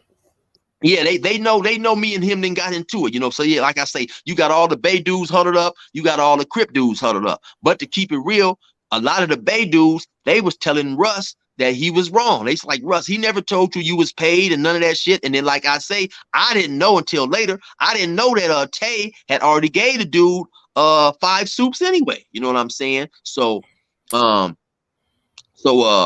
now D-Dog, like I didn't had a private conversation with D-Dog and told him, and listen, I don't want to wait, because now they're getting ready to lock us up like 10, 15 minutes. I don't want to wait until we get locked down. I want to try to blast this dude right now. You know, tell Shy to give me one of them knives. So anyway, so now when I get the knife and I come back down, unbeknownst to D-Dog, I got the knife. D-Dog, now, like I say, you got the Crips huddled up on one side, you got the dudes from up north huddled up on the other side. D-Dog like, what's up, Chill? You said you didn't feel comfortable locking down with the dude. Now, I didn't tell you to make no public announcement and announce all this in front of everybody. You know what I'm saying? So now he, you know, because the dude is like, D-Dog is sitting, he's actually sitting in B section. Like I said, it's like a big old, it's like a 180, and it got these big old giant grill gates at night. So he in the middle section, so he actually got access to both sides. Right. A or C. Right, because we were just sitting at the table when we was talking. So yeah. So now you didn't say this though within earshot of Big Russ and all these cats from up north. You know what I'm saying? Which I had a rapport with a whole lot of them. It wasn't no, you know, we all was together and united up there for the most part. You know what I'm saying? So now I gotta go to Plan B, because now you didn't put me on blast. And like I say, though, none of them know though, I didn't went up there and picked up the knife. But now he don't give me the killing machine knife. He give me one that's hooked around. And so he say, hey, Chill, man, when you do what you do, man, give me my knife back. I say, listen, homie, I'm gonna keep it 100 with you. I don't know how this gonna turn out, so I may not be able to do that, homie. I'm just keeping it 100 with you, homie. I say, who does that? Who does that? A motherfucker fresh to the pen, and that's what I'm talking about. These are the square type of motherfuckers that you dealing with at a level 2. Give me my knife back. Nigga, I'm not gonna be able to give you this knife back. Let me go smoke somebody with a pistol, and then with your pistol, and then you want it back. I was sure you're a smart guy. Man, hey, look, these niggas is game goofy at their finest, man. And like I say, his name was Shaheen. We called him Shy for short. I thought he's from Chicago, and that's why they was calling him Shy. But he wasn't no gang member or nothing. I don't even know how he ended up in prison. But this is the mind state, Dirty, that you dealing with when you drop down to these lower levels. Sometimes, you know, after you stab the dude, can you politely bring me my knife back? You know, yeah, okay. So like I say, I told him, I said, homie, listen, I get it back to you if possible. I don't know how this shit gonna play out, so I can't make you no promises, homie. You know what I'm saying? Nigga, I'm going to try to kill a motherfucker. What you mean, can I bring the knife back to you? All this old type of shit. So now, like I say, now, old game goofy ass D-Dog, and D-Dog had been doing time for a long time. He was too old at that time to make an announcement like that. Hey, Chill, so what's up, man? So, you know, now this nigga didn't put me on blast. So now, like I say, these cats is standing in the A section. So now, right when you come from B section into A section, it's a water fountain right there to the right. So I go to the water fountain. I say, oh, man, I'm cool, man. I say, you know what? I'm cool. I say, man, listen, just tell dude don't talk to me no more, and I ain't going to talk to him. I ain't tripping. I said, man, I got a headache, man. I'm just, you know, just leave this shit alone. So I've been down to act like I'm drinking some water. So now once I say that, like I say, the dude, Big Russ, he's facing us. So once I say that, he turns his back now and start talking to his partners or whatever. So I'm drinking the water, but I'm really looking out my peripheral, seeing what he's doing. Soon as he turned his back, I lift up, I go in my sweats, I pull that thing out, I run up on him. Now, when I run up on him, Pizzo, he see me pull the thing out. The dude Pizzo from, I think, like I said, I think he's from Berkeley or wherever. He see me pull the thing out. He say, oh, come on, Chill. But then it's too late. I'm already up on him. I run up on him, bam! I try to hit him in the neck, you know. I got the paperwork right in there too. I was digging through some shit the other day and accidentally ran across the paperwork. Hey, cause I'm gonna keep it real dirty. When I came home, I threw all that shit away. You know, fuck all that. I'm not just to be running around showing niggas paperwork and all that, man. I don't plan on going back to that lifestyle no more. Fuck all that shit. You know what I'm saying? I done did 24 years. I don't give a fuck about when I was in the hole and when I was in the shoe, and that shit means nothing to me. You know what I'm saying? I don't give a fuck about, nigga, I'm supposed to go out here and hang out with my family and fuck some of these bitches and enjoy life. Fuck prison and all that shit. You know what I'm saying? So for the most part, I threw a lot of that shit away. I brought back some of my raps. I brought back some of my certificates, you know, showing I took some of these classes, hoping that if I try to go get a job, you know, I can show these dudes I've been in anger management and you know, criminal thinking and all this old type of shit. So yeah. I happened to run across some of that shit just in some of my paperwork that I had, some of my raps and some old shits. Anyway, though, so I run up on the dude, man. I bust on him.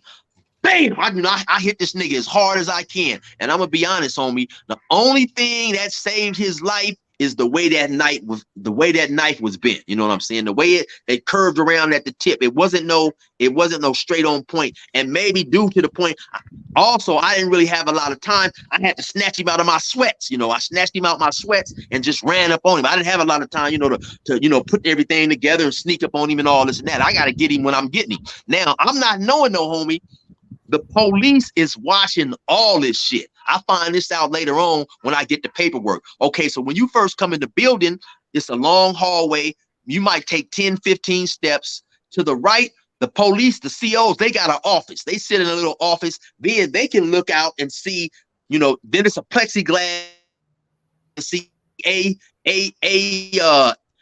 section, B section, and C section, right? So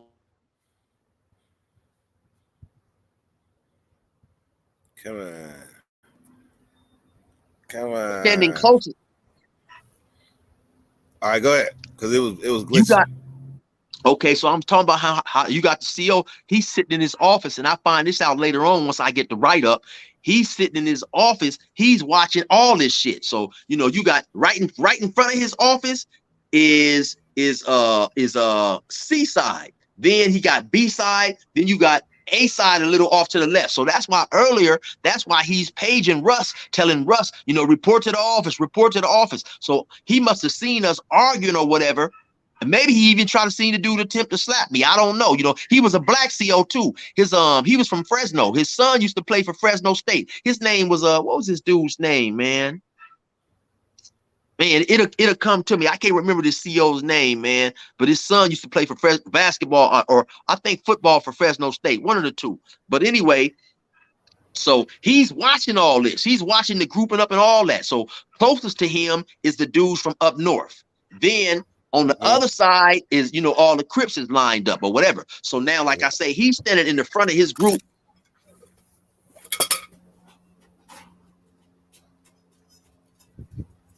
You disappeared.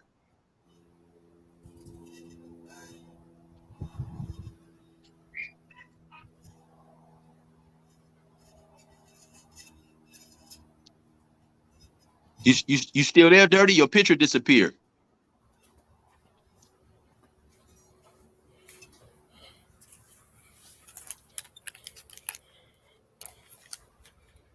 I'm here. Oh, okay, yeah. Now you just popped back in. Now you disappeared again. Or now you back in. Okay, now you disappeared. But anyway, so he's standing there. You know what I'm saying? So now Russ is he's furthest away. All his homies is behind him, so he's furthest away from the CO that's looking out the plexiglass watching these danks. And then, like I say, the Crips is on the other side. So now I run up on the dude, I bust on him, bam. You know, I hit him, man. I try to hit him in the neck. I end up getting him in the shoulder. He grabbed. So when I hit him, he reached back like this and turn around, man. And like I say, to this day, I still can't describe the look that nigga gave me, man. But it was a look of amazement, respect, and fear. You know what I'm saying? He probably couldn't believe, man. I can't believe this little four-eyed Urkel looking ass nigga then stabbed me. You know what I'm saying? Now, I'm not knowing.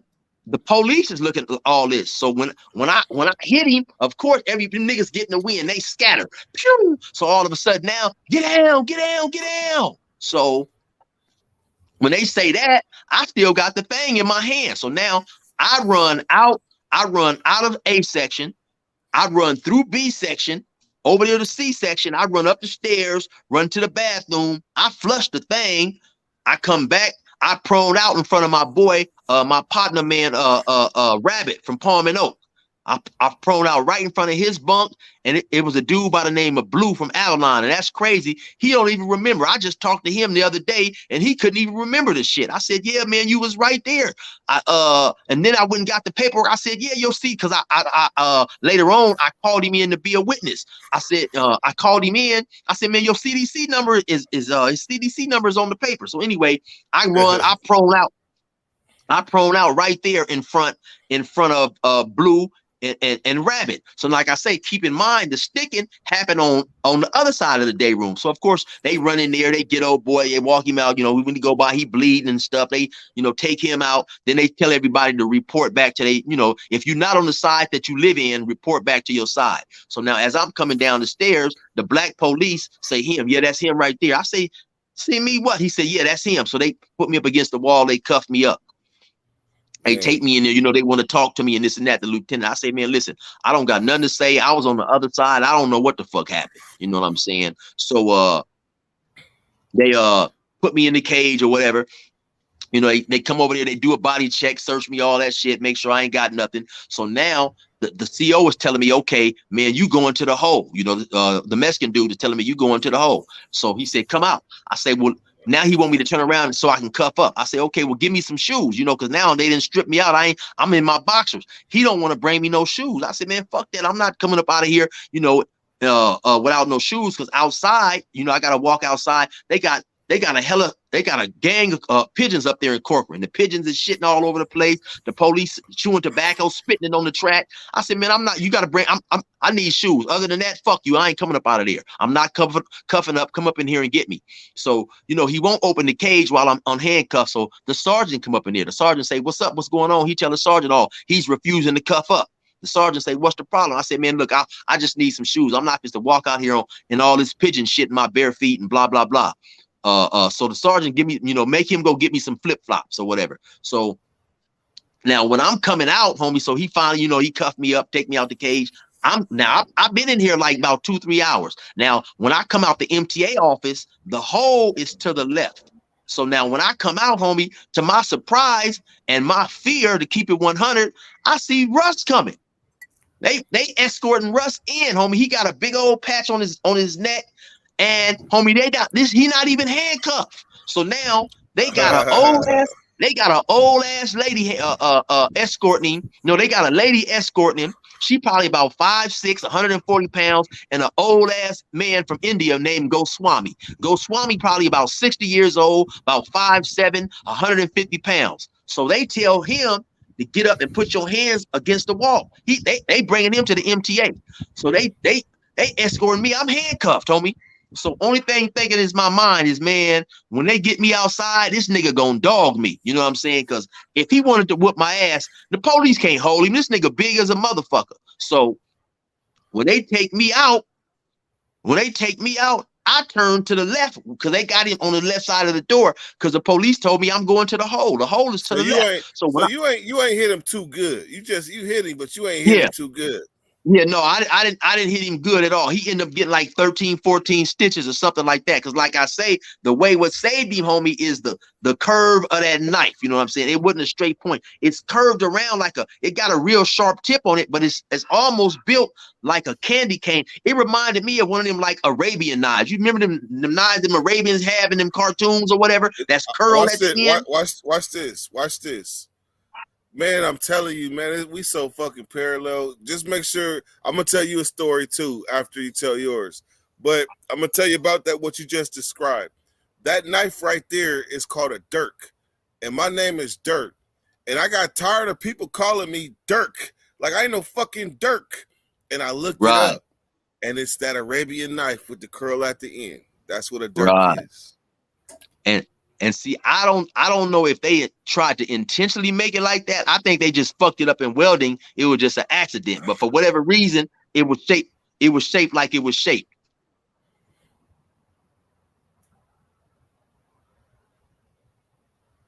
And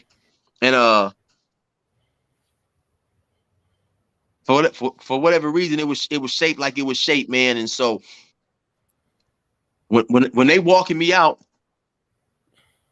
somebody playing and hitting on the door or something. When they walking me out, they got him up against the wall like this, homie. If he wanted to, and if that nigga was really gangster, he would have came up off that wall and dogged me. You know what I'm saying? But like I say, here he is. He on a level 2. His probably main concern is going home. This nigga don't want to get in no trouble. You know, I didn't try to knock the air out your lungs. You got an opportunity to dog me out and you don't even take it. And that goes back to what I'm talking about sometimes when you dealing. It's just a different mentality. You know what I'm saying? If you run across a dude that's going to accept something, you might be okay. You run up in the cell, going to fight with a dude who refuses to accept or whatever, and he's playing for keeps, he could kill you up in there. You know what I'm saying? And so dudes don't realize, man, prison is dangerous because you don't know who you dealing with. You could have 100 fights in a row and knock everybody out. And so, of course, with each fight, you become more confident and you become more complacent, like I'm the man. You know what I'm saying? You get to drinking your own juice, then you might run across Dirty Weather. Dirty Weather ain't playing no games. You know, you go in the cell thinking you're going to kill Dirty Weather and he kill you up in there. You know what I'm saying? So it's just, man, you know, it's just it's just the luck of the draw.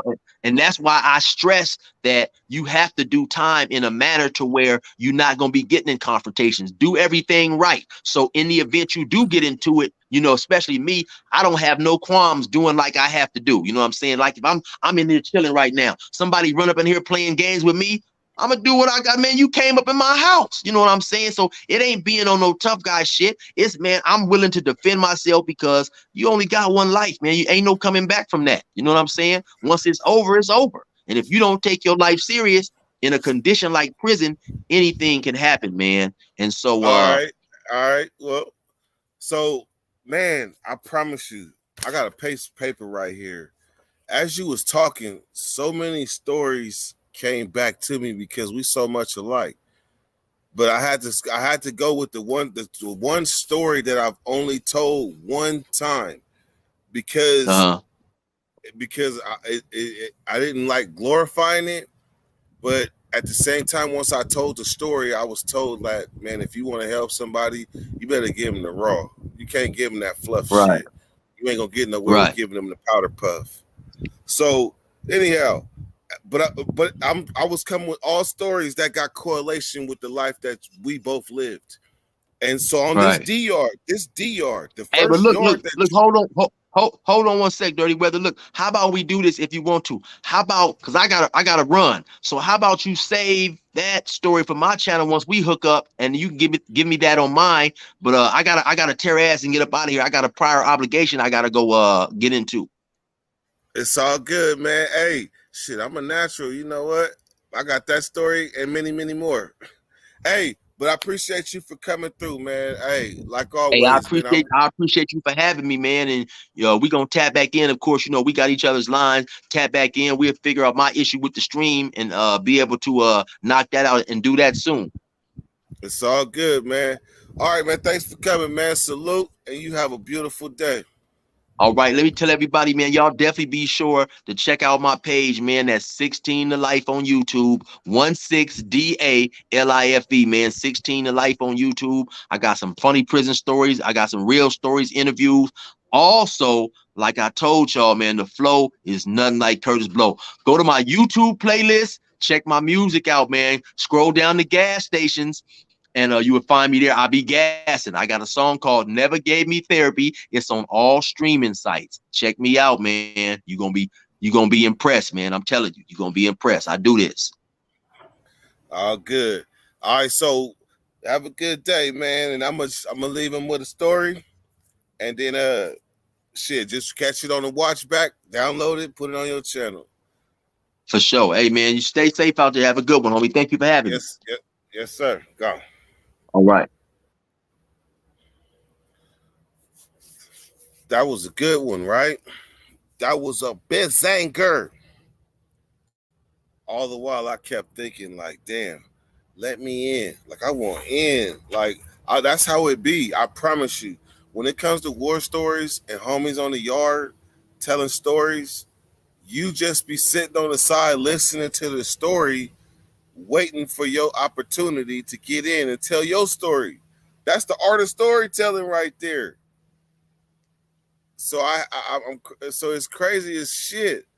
But I have to say, like, he speak a language, like I'm telling you, I know how X-Rated felt when he came on a podcast and he was talking to us. I know how he felt because I was talking to somebody. I promise you, as he was going on, I was just writing shit down. It's as simple as like when he was talking about the gym, they accidentally moved me. Well, they didn't accidentally do it. My celly was lower custody, so they moved his ass in the gym, but he didn't want to go because I'm in the building in a cell with music and pound and all that. And so I said, I'll go to the gym and act like I'm you. I go to the gym and act like I'm you because they said he can move back. Man, as soon as I got to the gym, everything was good. Count clear. I leave. But when I get back to the building, it's supposed to be swapped and the paperwork's supposed to be went in. So it's like 9:30 at night. And I'm fucking the count up. I am messing the count up in the building for whatever reason. And so when I go to the gym, they tell me, all you gotta do is sit here and wait until count clear. And then we're gonna let you go. When the count cleared, I tried to go to the door. That motherfucker was locked, and I could not get back to the building. It's like 10 at night. It was like, ha, joke's on you. Man, I slept in that bunk with my motherfucking... I didn't even sleep. I did not sleep. The homie Bear from Oak Park 12th Ave talked to me the whole night. I'm talking about with my boots on. There is no way I was going to sleep in that gym with all these people walking around me, and I came straight from a level 4. I know Chill relate to that. Horse playing. When I first came from a level 4 to a level 3, these motherfuckers was horse playing in this gym like a motherfucker. Till the homie Israel tried to snatch me up, and I wiggled out of this shit and bust out banger and was like, this is why you don't horse play. This is why you don't horse play. Because if they lay the yard down, they come in, I got a knife beef, all because your ass with a horse play. That's why we don't do that. We don't fake fight. But when I got to level 3, this was bad. The young homies going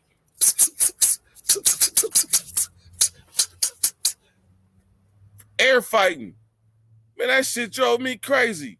Told nigga, you better not air fight swing at me. I'm fucked up in the head coming from this level 4. And y'all getting and y'all, man. But that's how they was getting down in this Solano gym. Couldn't do it.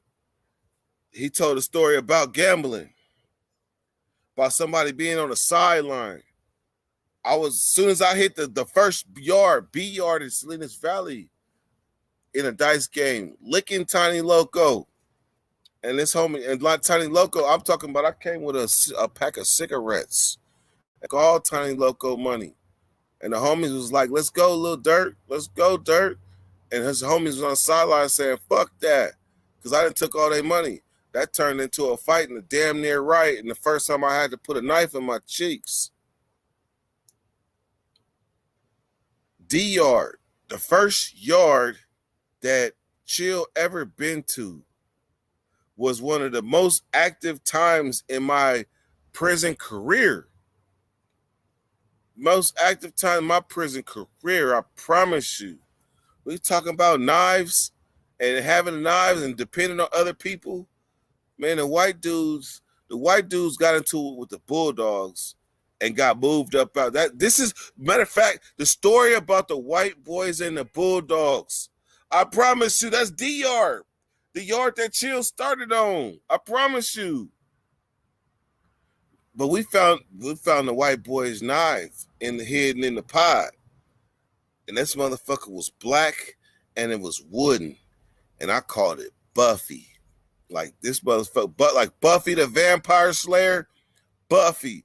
I don't know how these white boys made this knife, but this was the dopest, most tightest wooden knife I ever seen in CDC history. So I'm proud of this. This is my gun. This is my banger. Man, I took this knife to work in the kitchen on D-Yard. And I'm sitting back talking to this free staff. Black dude, Christian, fucks with us. But I'm in this chair and I'm rocking, right? I'm rocking. And Buffy in my pocket. Man, Buffy fell out on the ground. Click, click, click, click, click, click, click, right in front of the free staff. Man, I snatched this knife up. I said, I'll be right back. Man, I tried to, he a free staff. He ain't about to tackle me or nothing. Man, I tried to take that motherfucker to the toilet, flush it. It wouldn't flush. I tried to put it on the wall and snap it. It wouldn't snap. This motherfucker, man, look, the police is in the bathroom at this time taking shit. So the police don't know nothing. It's only this free staff that's in shock that I didn't drop this big ass knife in front of him. So I take this knife and I put it up under we got like these walk-in ovens. I put it up under the, I figured for a good spot. So I go back to the free staff. I'm like, hey man, you ain't gonna tell on me, is you? He was like, man, I gotta pray on it. I was like, well, can I pray with you? He was like, it was like, can I pray with you? He was like, nah, man, you can't pray with me, man. So I went outside the office, man. I'm looking inside the office with puppy dog eyes, like, please don't tell on me. Please don't tell on me. Man, the police got done taking the shit. I heard the toilet flush. I heard it, like, there's a bathroom right there. So we come out the bathroom, go in the office, and they closed the door. I'm on the outside, and I'm just watching the news get delivered. Yeah, man, Williams dropped this big-ass knife in front of me, and he left with it, but I don't know where he at, right? I don't know where he put it, but it was a big knife. I see this shit. Man, that motherfucker come out, tell me, damn, Williams, why you go out like that, man? I got to cuff you up.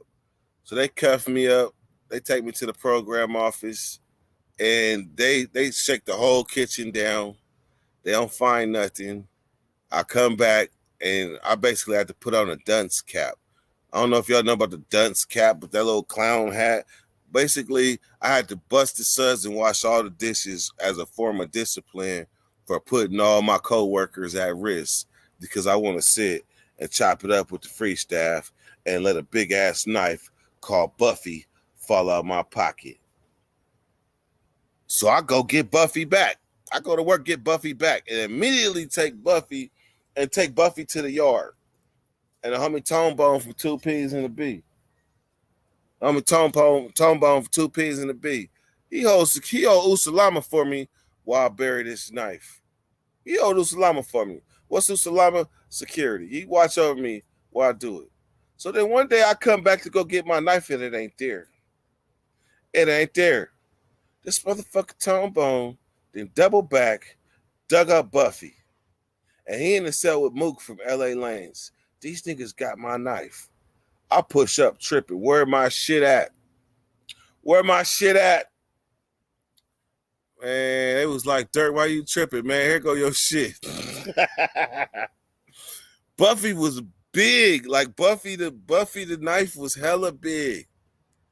Man, they slid Buffy out, man. Buffy was a half a knife. It wasn't even Buffy no more. It was Uffy. It was sad, man. Couldn't find out there was a screw that ran through the middle of this wooden knife. That's why I couldn't snap it or nothing. I guess they put it in the extra work, and they handed me Uffy. That wasn't the business. Damn it. All right, man. I was gonna tell the other real active story, but I'm gonna save it for Chill's channel, man. Shout out everybody, all 25 of y'all that's still here. That everybody that came through, watched the stories, and man, appreciate that. As y'all can see, I'm trying to make monster moves and trying to expand and grow, because I promise you, the connection's always been there. I just ain't been taking action because I really truly been demonetized since March. But now it's time to change that as I approach getting off restriction. When I get off restriction, it's gonna be different. So hey, it's an S Dog show and a C Dog. Shout out to both of y'all and a Smoke Dog. We in that BX. All the dog. D-Bos, what's happening, man? Crazy stories. Hey, hold off on Dubs until you talk to me. Like, I got a call from Dubs. I just wanted to let you know. I don't know what you got going on, man, but For him to call me, you must have ruffled some feathers, man. But shout out Crazy Nick, man. He ain't never been right in the head, and he'll tell you that. Shout out D Shep, CDC Survivor, Arrow, new face. That's what's up. Look like you've been to the pen before too. So we were speaking your language. Summertime DVI reception, 3rd tier. Oh, hey, bro, Gennaro. I'm gonna take a shot. Just because I understand and fully, completely know what that feels like. Summertime and Tracy reception, 3rd tier, closest thing to torture. Salute. I promise you it is. That's like being Sellies with hell.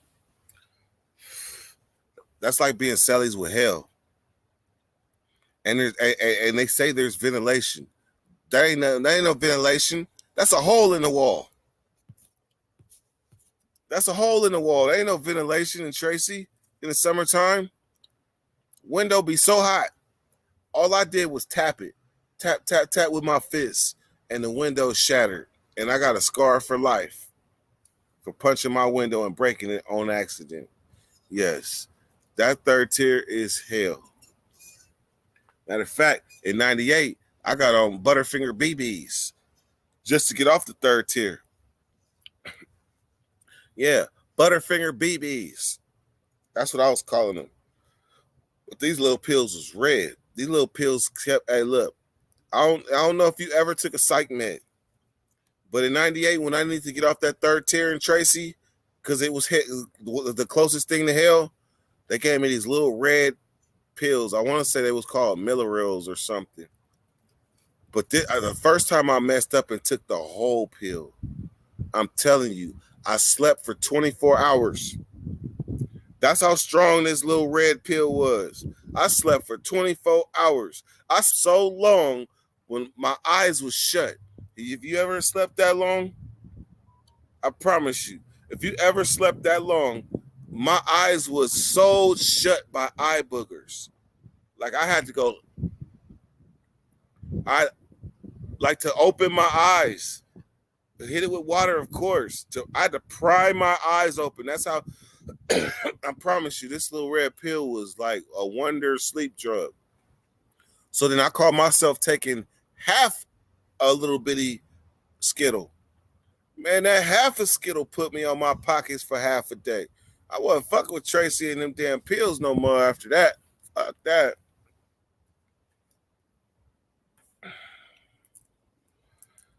And then all of a sudden, he had a story about shooting dice again and another experience with the dice game. And all I kept saying was, damn, it's a trip how shit is so parallel with CDC. Like we all in this big ass college having similar experiences, just in different dimensions. That's how that shit looked. Debo came in like, what the fuck is going on here? Like it's 2 dirts or something. Or what the fuck? Alternate reality shit. Nah, I was fucking with you. But that's what it looked like, huh, Debo? Because you was tripping. Like, damn, it's somebody else telling a story. It sounds just like dirt, huh? Mm-hmm. I know your thoughts. Debo. All right, man.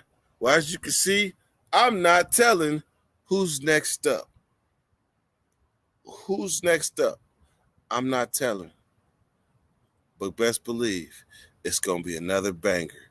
And you never know when it's going to come. Dirty. Come.